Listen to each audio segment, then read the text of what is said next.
Hi, this is a bonus episode of We Speak Common, and today I'm talking all about how to run war in D&D. I'll give you how I would do it, and some opinions on whether or not you need a specific rule set, or whether you can just go in and improvise.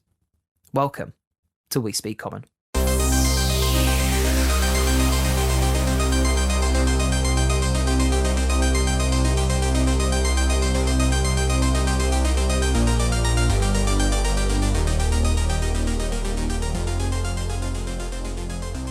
Hello, and welcome to the D&D podcast for everyone, because here we speak common.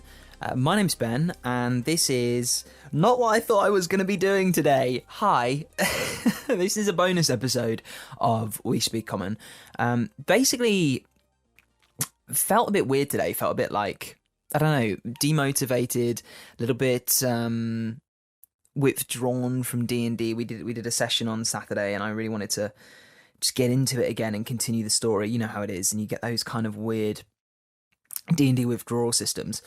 And I started thinking about the show and about the content, and I just got in my head and was like, I don't know if my show has been very good recently. I don't know if it's been giving out good information.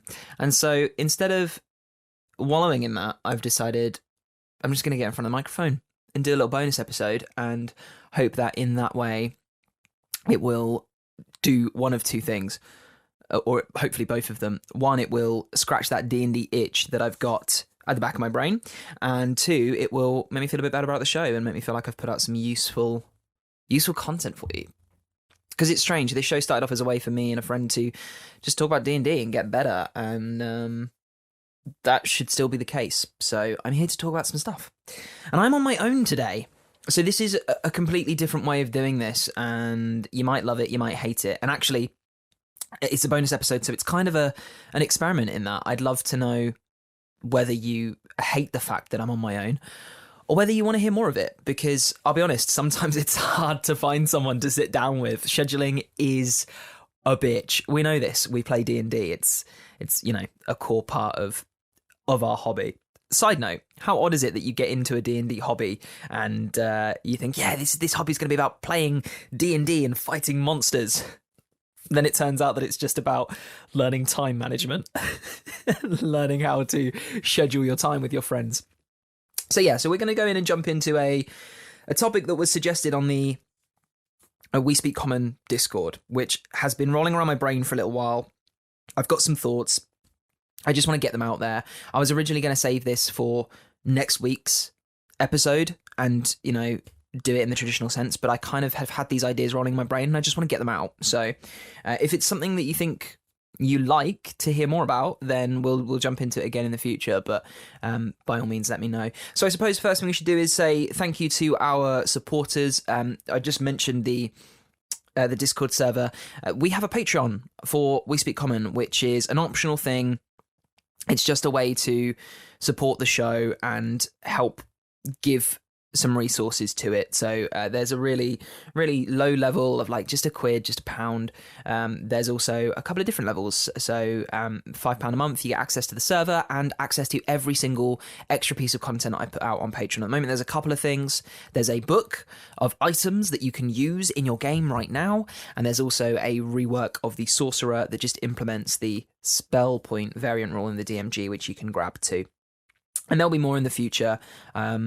I've got plans to do other books, and I've got plans to release some secret things there before I release them out into the world. But at the moment, life is hectic, so there's plans, but they're not coming just yet. So keep an eye on that. Remember that. But the Discord server is a wonderful place, and we've got about 15 or so people in there just chatting about D&D and life and non-D&D stuff and Critical Role and sharing homebrew and memes, and it's a fun place. So if you want to come and join that, the Patreon is the way. So those people are incredible people, and I know they listen every week, so thank you guys, it really means a lot.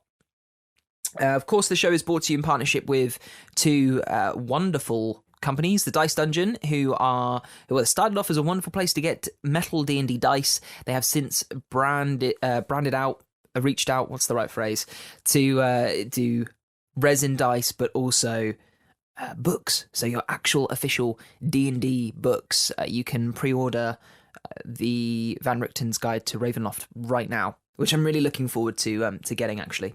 We'll do some content on that in the future. And the other is Describe, DSCRYB, that's how it's spelt, describe.com, who are a great place to get box text to use in your home game. If you are really bad at writing creative box text, they do it for you with actual professionals. And they've got a ton of free scenes that you can use right now. And then they're a subscription-based service for their growing collection, something stupid like 1,500 scenes at the moment that gets bigger every day. So go check them out too. If you want to, purchase anything or make a subscription from Dice Dungeon and Describe, there are links in the description below for money off. The code We Speak Common is 10% off Dice Dungeon, and the code COMMON gets you 10% off your monthly subscription every month with Describe. With that said and done, I want to talk about something that Sam, who, if you've listened to the show, will know. He popped in the topic suggestions tab on the Discord, and a load of people actually said, yeah, this is a great topic, we want to hear about this. So we're going to go into that. If you want to get topic suggestions in and you're not in the Discord server, tweet me, at BenJFNorris, at We Speak Common. Both of those are a good way to reach me. Email me, wespeakcommon@hotmail.com, or just, write it on a piece of paper, tie it around a brick, and throw it through my window. That's a really good way of getting my attention too. So he said, how do you do war in Dungeons and Dragons? How war in these scenarios could work and how to implement it into games. And literally the first thing someone said was, this is so difficult. And then the second response was, it's easy, just kill stuff. Which is right, you can just kill stuff. But yeah, there are a couple of things you can do here, and I've been thinking about this in the terms that I would do it, because I know that there are a lot of books or homebrew rule sets out there for this kind of thing. I mean, straight away, we know that, and if you didn't know, Matt Koval is working on his sequel, the second part to Strongholds and Followers, which is about war. I forget the name of the book. I always forget the name of what the book's going to be called. So that's going to come out eventually, and that's going to be all around this thing. There are other systems like D&D, other games that do war very well, and you can take rule sets from there. You could do some research and find a ton of different ways to do this. But if you're like me, and research is like the bane of your existence, and you hate doing it, then how do you just tackle war in 5e? Just to set this up, focus mostly on storytelling rather than mechanics. I think I've made that clear in the past. Obviously, mechanics are very important, and I do focus on them, but for me, the story comes first. That's the most important thing. Now, there are a number of reasons you'd have war in D&D. I mean, I know Sam's asking because he's running a game in Wildmount, which of course, as a setting, comes in, in the book, it's set the point that you play from where, there's tension and there's war, and you can go and explore that theme. You might be running that theme in a homebrew campaign. You might be using, the Forgotten Realms and having a war between multiple people, or playing in a Spelljammer campaign with spaceship war, effectively. Whatever it is, war seems to come up a lot in D&D around the stories.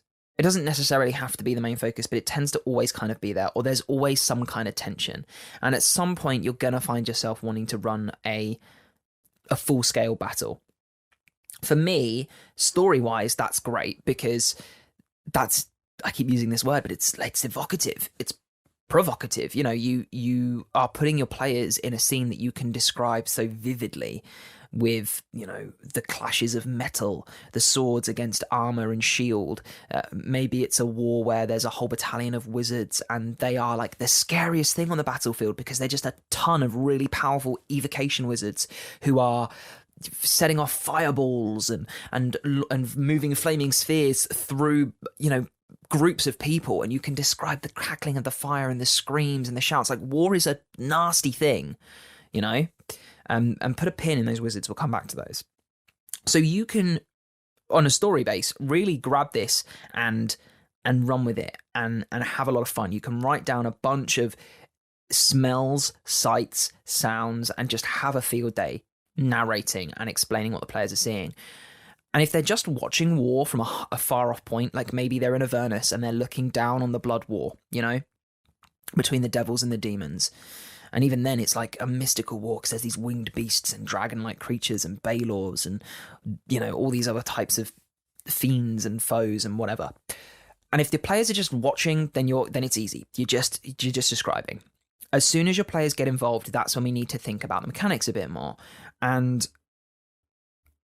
I think I have two ways of doing this. The first is purely flavor, and that's that your players are in their encounter. Let's say you've decided the encounter that they're going to have. They're down on the fields. They're in no man's land. They're surrounded by war, effectively. And their encounter is them against a battalion. So let's say maybe 10, 11, 12. I don't know how many people are in an actual battalion. There's probably a specific number, like a battalion means a certain number of people. But let's say they're up against 12 armed men. And that stat block is, you know, a knight or a knight and a few bandit kind of stat blocks, those kind of enemies. So you know in the encounter, it's them against 10 people. But in the story, they're in the middle of a battle zone and there are people fighting all around them. So you just have to, as the DM, direct the focus on those 10 people that are fighting them. So describe the combat as you would any combat. You know, the knight runs up and he takes a cut at the druid and just misses, but his second slice comes in low and cuts you on the forearm, dealing 20 points of damage. I don't know, they're high level, I'm assuming, in a war. They might not be. You can do this at low level too, that's the beauty of it. But all the way through, when you describe what's happening around. So for example, let's say the druid of the group has just had a turn. They've run up to a bandit in stat block who is a knight in armor, or a low level lieutenant or just soldier, just a soldier.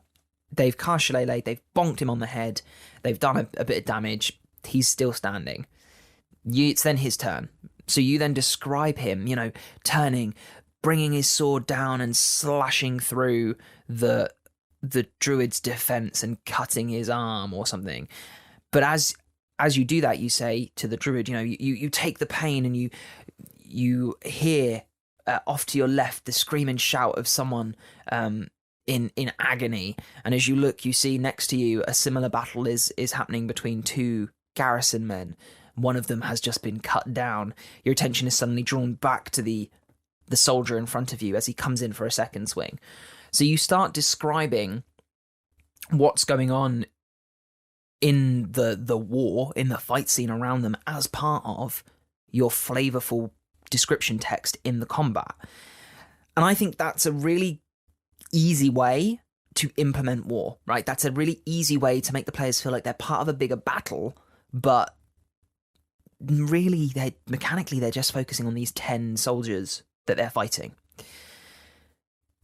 The bonus comes from if you've built an encounter and your players just cakewalk it. You're in the middle of a battlefield. More soldiers can always join.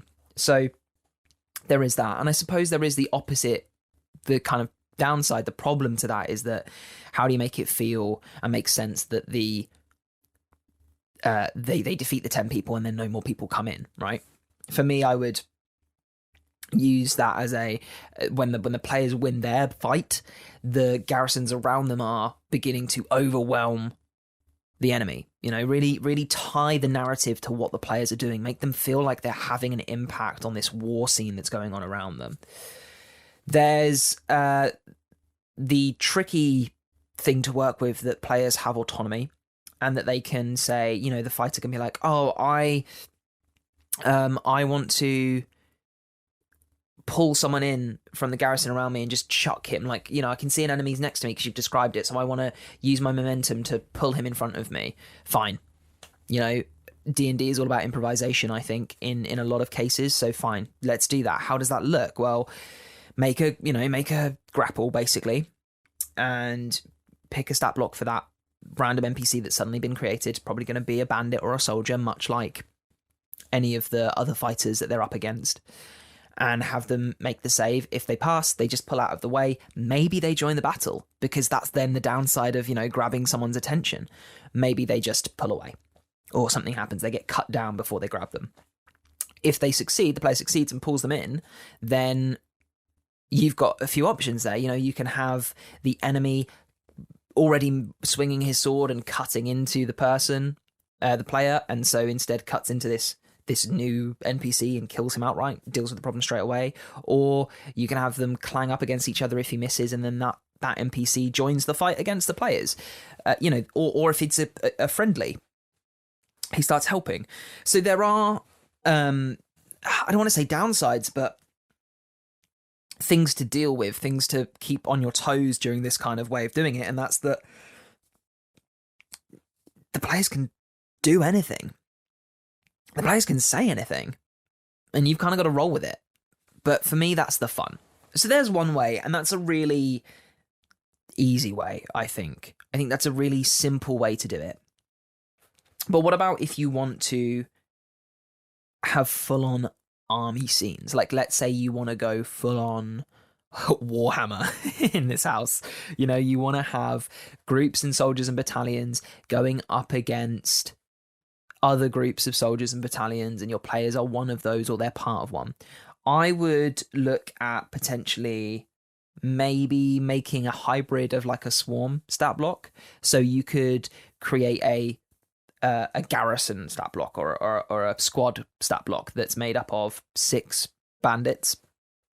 You know, you go grab the bandit stat block, you look at their HP, you times that by 6. That's the max HP of the garrison or the brigade or whatever you're going to call it. They have multi-attack to, let's say, 3 attacks a turn, because they are they're 6 people. They can take up a certain amount of space that makes sense. So we could say they are technically a large creature in terms of horizontally across the ground, and you can give them some fun extra abilities, like a version of pack tactics, because they are people together. You know, so when the garrison is at full health to half health, they have advantage on attacks because they're working together. Or when they are at full health to half health, they can have a multi-attack up to 3. When they get to half health, they can only do a multi-attack of 2. Something like that. And that way you can have a group of enemies. You can have like 6 enemies tied to one stat block, so that when your players are cutting into these individual people, you're just tracking a stat block, right? You're not tracking 6 individual stat blocks. So let's say the fighter comes along and he cuts down one of the men, and the bandit's average HP, let's assume it's 21. I'm just picking numbers off my head here. I haven't got the book in front of me. You know, you take 21 off of the total HP of the stat block of the swarm or the garrison, and you describe one of the men dying because they've cut one of them down. That could be a nice way to simplify garrison combat, and would make it easier for you to have one garrison against another, or 3 garrisons against the players if they're really high level. Like if they're like 15, 20 level, and they're, you know, they're the titans on the warfield. You know, they're the ones running through and just ripping people to shreds. And that's going to be an easier way to track that than tracking, you know, 20 to 30 individual stat blocks, which you will lose, especially at the moment. We're all inside. We're all in lockdown. We are in the UK anyway. We're playing over Discord. You know, I'm not going to have minis out to track the HP values of specific individual minis. I'm doing theatre of the mind. So when someone says, "Oh, can I run up to that guy and hit him?" I'll be like, "Yeah." I've got to be able to remember where that guy is in relation to everyone else in my mind, you know? So running a garrison as a stat block like that might be a lot of an easier way to track all of that stuff. And you can have some fun stuff with that too, because you can describe the players watching the battle from a cliff top, have 2 garrisons, have the players close enough that they can intervene if they want to, and be rolling out combat for the 2 garrisons and have them fighting. And because they're just one turn, it's not like the players are sitting watching you roll out 6 turns. They're watching you just do 1 turn and then another turn and describing what happens. I mean, you don't have to do it that way. If the players are just watching, you can kind of narratively do it without actually doing any numbers, and just know where you're at if the players do get involved, like what kind of hit point value they're at, or, you know, where they are in the turn order, something like that. But I think that's just a good way to simplify it. That's how I would do it anyway. That's what I've been thinking about for the last few days, if I was going to just run a war scene on the fly, I didn't want to learn a whole new rule system. I didn't want to, you know, I had a week to prep this war scene. I don't want to go learn a new system. I don't want to be stuck in a game where I'm telling my players, okay, here's how this works. Here's how this rule works. In this, in this case, you can make this type of action and do this type of thing. I don't want to be doing all of that when my focus, where I want my focus to be, is on describing a really powerful moment in the story.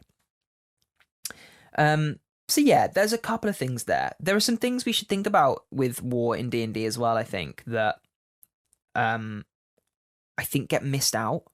So obviously, when we're talking about war in D&D, our minds tend to go to like medieval war, right? Because that's the closest thing to this fantasy setting.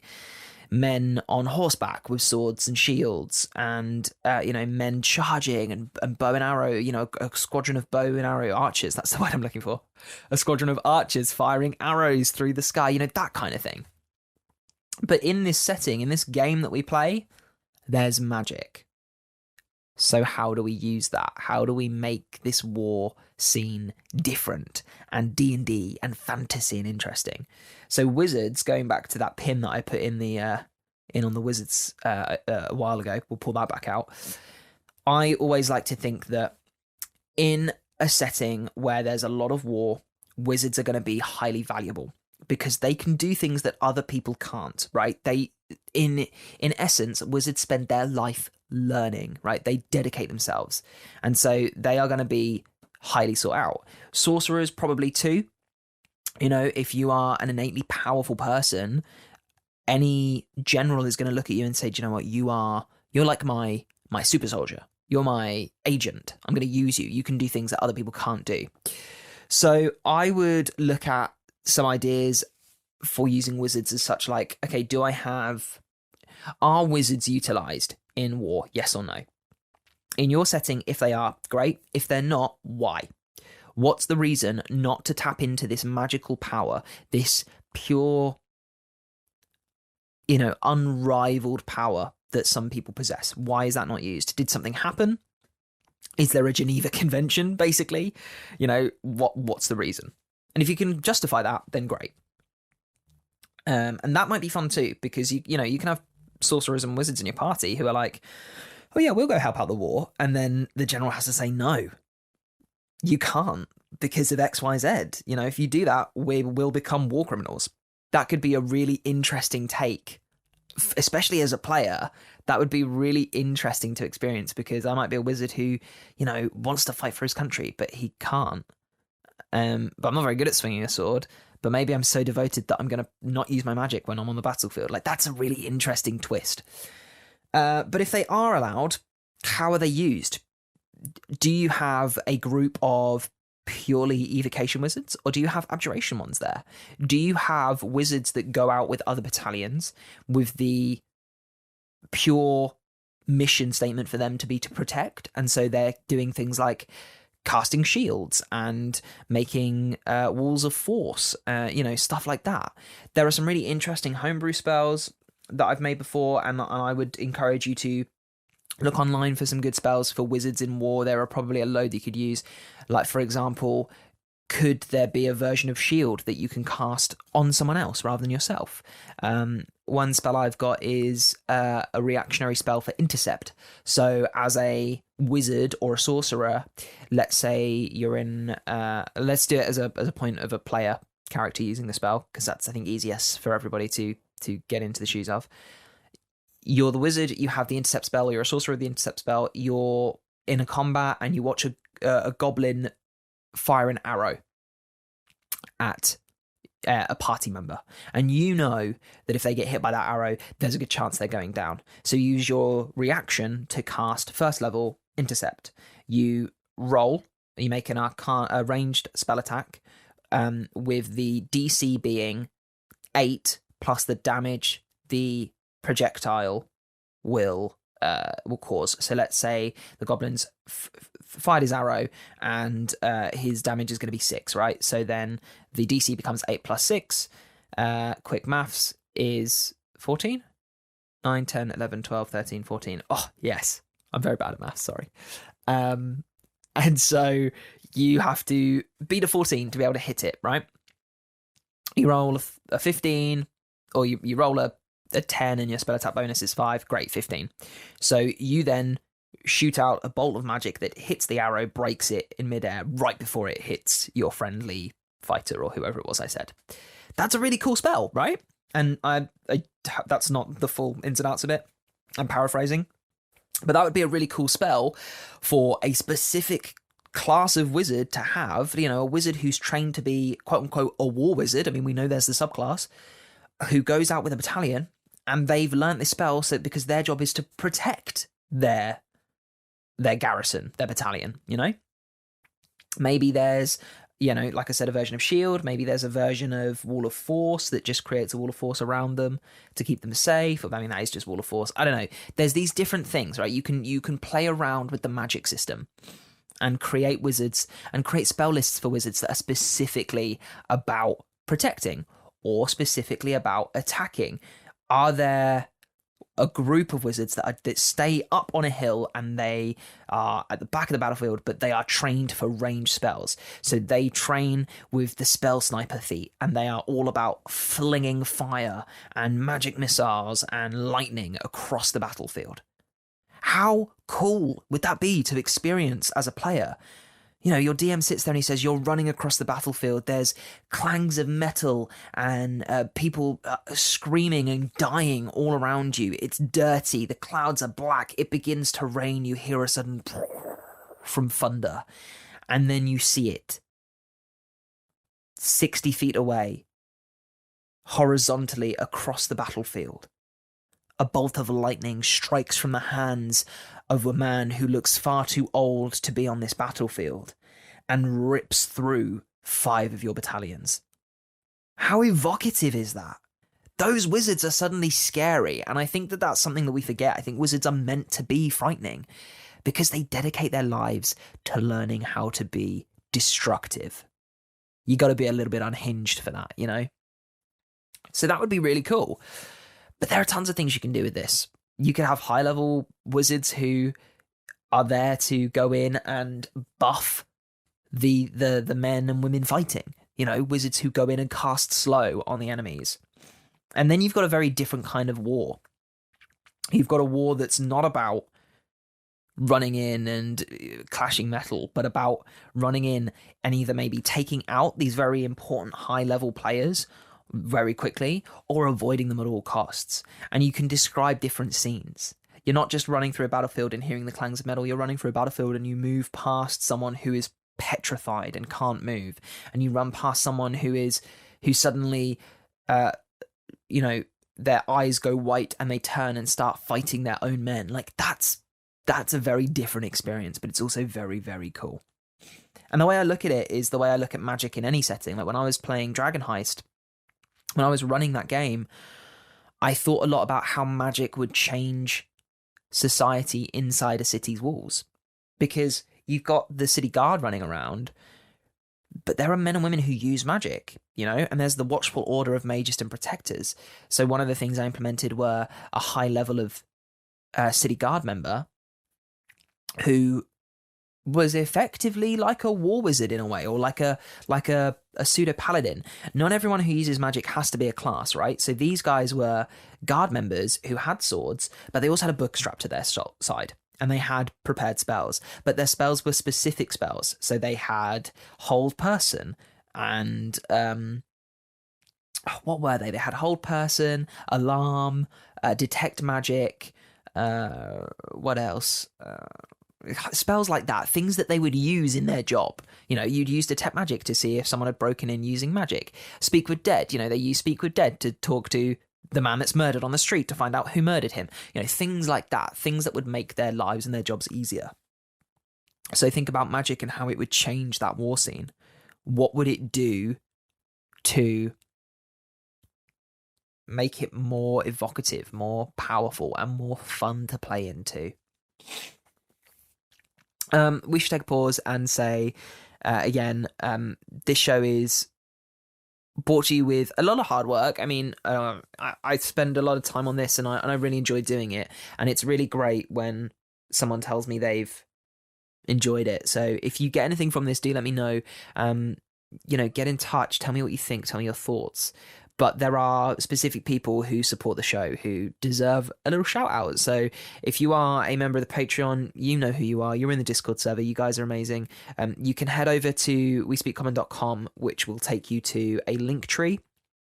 And heads up if it pops up with a thing saying, oh, this isn't safe. It's because my host provider doesn't give me a free SSL license. You just hit advanced and proceed. It'll take you to a link tree. It's fine. There's a list of all the places you can find us there, including Patreon. If you want to support the show, it's the best way to do it because it means I can pay for my editing software, for example. That's one of the things that Patreon supports goes to, just helping the show become an easier thing to produce each week. There's, of course, the incredible partners of We Speak Common at the Dice Dungeon. Ben and Dave are incredible people. We started talking about a year ago, and we've become very, very good friends. They sell amazing D&D dice, beautiful crafted metal and resin dice now that you can get. And they also sell Wizards of the Coast published books, so you can go and pre-order the newest book, Van Richten's Guide to Ravenloft, right now. But they've started doing something brand new, which is the Bag of Fates. So it is, I think, £16. I'd have to go and check to get that right, but it's the cheapest way to buy beautiful metal D&D dice, because metal dice aren't cheap. They are premium.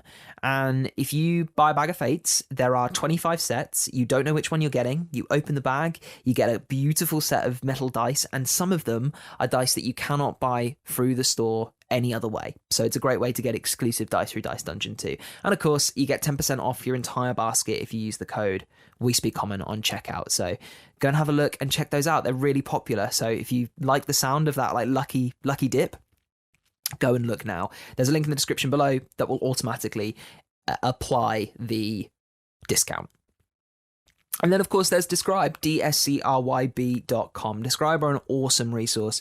They have professional creative writers who write out box text that you can use in your homebrew game. So if you're focusing on building out incredible encounters or working on how to set up, war like today, they're a great place to go because they will do all of the hard descriptive work for you. They've got a ton of free scenes that you can go and look through now and use in your games. And then their extensive collection is about 15,000 scenes strong, and it grows every week. You can get full access to those and the collections, which put all of the relevant kind of linked up scenes together. By getting a membership. You can do monthly, yearly, all different ways of paying to make it easier for you. But to make it a little bit better, you can get 10% off by using the code COMMON on checkout, and that will be implemented every single month. So every month you'll get 10% off. So go check them out. There's a link in the description below. But I encourage you to check them out anyway, because there are free scenes on there, and they will... If you can't find a scene that's free that fits your game, their style of writing will definitely inspire you. So go and have a look. And thank you so much if you do support the show in any way, whether that's by tweeting it to a friend or sending it somewhere or shouting about it or just engaging in it, because it makes it all worth it. Getting to know people and chat to people through the show has been the best thing about it, and that's why I wanted to put together a little Discord server and that kind of thing so that we can get more people in there to chat. Right now, because this episode is going out early on a Tuesday, we have a giveaway running on the We Speak Common Twitter. Just search out We Speak Common on Twitter to get a copy of The Monsters Know What They're Doing, a book that has changed my encounter building. So go and grab that. You have to go on Instagram to get involved in that giveaway, and I will be closing the giveaway on Thursday and then announcing the winner on Instagram too. So go get involved. Today, I'm recording this on the 5th, so that means the day you hear this will be the 6th, which means you've got 2 more days, with Thursday the 8th. There we go. Maths is hard. Being the final day to enter. That's April 2021, if you're listening to this in the future. How is it? Do we have flying cars yet? I can only hope.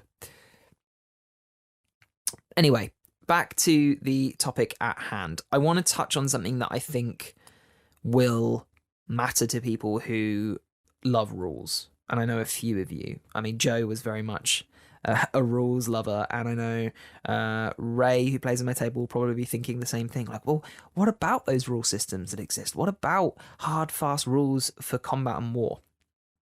I personally don't know how I feel about them. I think that with running war in D&D, I honestly, I believe the best way to do it is hard and loose.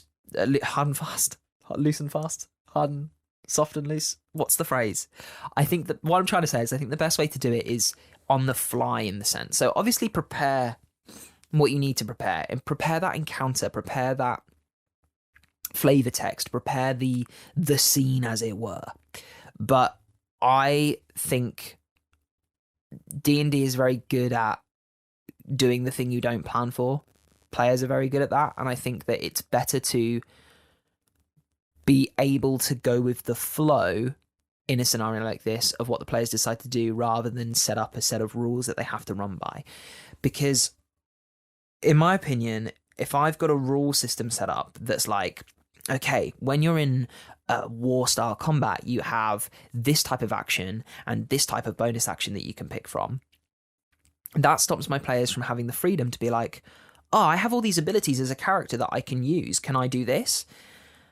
For example, let's say we had a rule system. We could sit down and we could build a rule system that says when you're in open field combat, you're part of a garrison. You have, like ship combat, you have this role and you have this role and this role, and these certain roles have these certain abilities they can do. That, I feel like that stops my player who may be in the captain role, which means he can use his action to, inspire his men, which means they all get advantage. Like, that sounds like such a cool system. But if you do it that way, I feel like my player's going to be like, well, what about if I want to just, blow something up with a fireball? And yeah, you can say, oh yeah, well, you can still do that. You just won't be able to take this type of action. But it becomes to muddy it down for me. I think it's easier to just put your singular player characters in an encounter surrounded by all of the work that you do in the back end of it, on the stat blocks and on the encounter building. If you do it that way, it becomes a lot easier for the players to keep that freedom. That's my opinion. I certainly think if I found the right rule system for it, I could go with it. For example, I've been looking at ship rule sets, for things. And secret things, and one of the things you can have is, you can have a bosun, and you can have a captain, and you can have a this and a that, and they have these actions where they can do XYZ, like I just said, but they can also take their normal actions. But for me, I mean, it kind of works. It's a little bit confusing at times when you're sat with players and they're like, well, I want to do this, can I still do that? Yeah, you can still go out there and hit something with your sword, but you won't be able to take a captain action as the captain. Well, that's fine. They don't want to do that. And once the players get their heads around that, that's great. But if you're just throwing your players into a war scenario for like 1 or 2 sessions, I don't think it's needed. I think you're going to end up sitting there explaining this rule set to your players, and they're going to miss the fun of being in that scene and being in that encounter. So, I don't know. I think that's just a personal opinion. You might completely disagree with me. But if you're doing a war, like if your whole campaign is about war and players are, if they're going in and they know they're part of an army and the whole campaign is about winning this war and making your way up the ranks, like that could be a really fun campaign. And I think in that instance, then those rule sets are warranted and they make sense because you're going to be using them all the time. If you're running a shipping campaign, where you're a pirate and you start as just deckhands and you work your way up and you get your own ship and you're always at sea and every now and then you go into land, it makes sense to have a full-on boat ship kind of rule set. If you're just getting on a ship for 5 sessions, it might be worth it, but it also might not. It depends on the group. So I think you really kind of need to feel that up around your players. Like, what do they need to make it make sense? And if they can just go in knowing their stuff as a single player in a normal combat and you can do all that work behind the scenes, then that's probably the best way to do it, especially if they're only going into war once in the whole campaign. But those are just my thoughts, and I'd love to hear yours. I'd love to know what you think about this. I want to know how you would run war. How would you do a combat encounter on the battlefield surrounded by people. All of the stuff we've talked about, are wizards important? Do you like them as part of your war scene, or do you want it to be more realistic? Get in touch. I wanna know. At We Speak Common on Twitter, at Ben Jeff Norris is my personal, and then of course you can email at wespeakcommon.com. Yes, had to think about that. Or you can jump on the Patreon, get on the Discord server, and head over to the episode discussion channel where we are going to be talking about this. I hope, because I think this is a really interesting conversation. I will definitely put it forward to the guys on there and see what they think. I'm gonna end it there. I think it's been a good 40 minutes. This is a little bonus episode just to make me feel like I've had some sort of D&D thing today, and also to make me feel like I'm doing something for the podcast, because I was feeling a bit down about it. Let me know what you think about this system. It's just me here today, just Ben. Do you mind? Do you want to hear the occasional episode where it's just me? Or do you want just me and someone else? Because that's fine. That's fine too. It just, sometimes it's hard to get someone on. Have a brilliant day. Enjoy yourself, whatever you're doing, whenever you're listening to this. And yeah, I hope to speak to you soon. See you later.